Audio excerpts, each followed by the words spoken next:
Ikatan Remaja Masjid Agung Palembang. Ia telah bersama. Awalnya, Masjid Al-Ikhlas yang berada di Tanjung Rawa, Kelurahan Bukit Lama, Kompleks Grand Hill 2 ini merupakan musola. Karena banyaknya aktivitas keagamaan dan permintaan jemaah, pengurus masjid dan warga akhirnya meningkatkan musola ini menjadi masjid. Masjid Al-Ikhlas ini diresmikan oleh Ketua Ikatan Cendekiawan Muslim Indonesia Sumatera Selatan, Profesor Anis Segaf, dan Kepala Kementerian Agama Kota Palembang, Denny Priyansyah, ditandai dengan pemukulan beduk, pelepasan balon, dan penanda tanganan prasasti. 1, 2, 3. Allahumma sholli alaihi.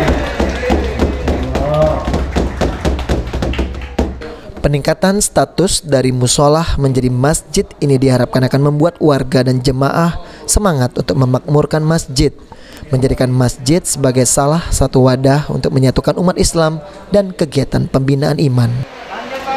Tentunya pada hari ini mengucapkan terima kasih kepada Ketua Ikatan Cendekiawan Muslim Indonesia telah meresmikan Masjid Fatih. Dari musola ke Masjid Al-Ikhlas ini kami ISMI Sumatera Selatan sangat bangga ya dan mendukung.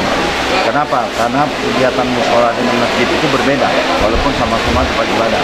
Masjid akan lebih luas lagi, melaksanakan sholat Jumat paling tidak, tambahan itu. Kemudian dengan kegiatan-kegiatan untuk bersyukur kepada Allah Subhanahu wa taala dengan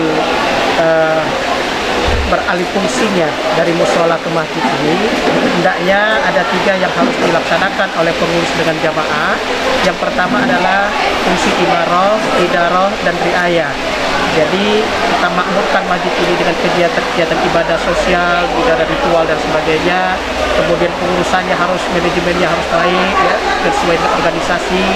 Kemudian yang ketiga ya secara fisiknya harus segera dilakukan hal-hal yang dapat melaksanakan kegiatan ibadah merasa sejuk, nyaman, aman ya, sehingga semua jamaah merasa masjid ini adalah tempat rumah Allah yang akan mengantarkan untuk pelaksanaan ibadah-ibadah kepada Allah maupun ibadah kepada sesama manusia. Masjid Al-Ikhlas ini diperkirakan mampu menampung lebih dari 200 jemaah. Sholat Jumat perdana pun dipenuhi jemaah. Pengurus Masjid Al-Ikhlas berupaya untuk membuat jemaah nyaman dalam melaksanakan ibadah dan kegiatan keagamaan lainnya. Alhamdulillah syukur kepada Allah karena apa? Sejak saat ini sebagai peletakan batu pertamanya, bahkan tadinya kan dari musola ini bahkan semakin berat untuk memakmurkan masjid itu adalah tugas daripada keseluruhan ini. Bahkan ini nambah fungsi, berarti sholat Jumat harus ada di sini. Nah itu merupakan tanggung jawab dari seluruh pengurus itu. Jadi dibanding pengurus musola dengan masjid itu sudah berbeda. Karena kalau musola tidak sholat Jumat, karena kan masjid itu wajib dilaksanakan sholat Jumat itu. Nah ini tugas pengurus, baik itu menghimpun jemaah itu sebanyak-banyaknya dan juga meningkatkan fasilitas untuk membuat jemaah itu aman dan nyaman dan insya Allah akan menimbulkan kehusukan. Aprianto, Pal TV. ليظهره على الدين كله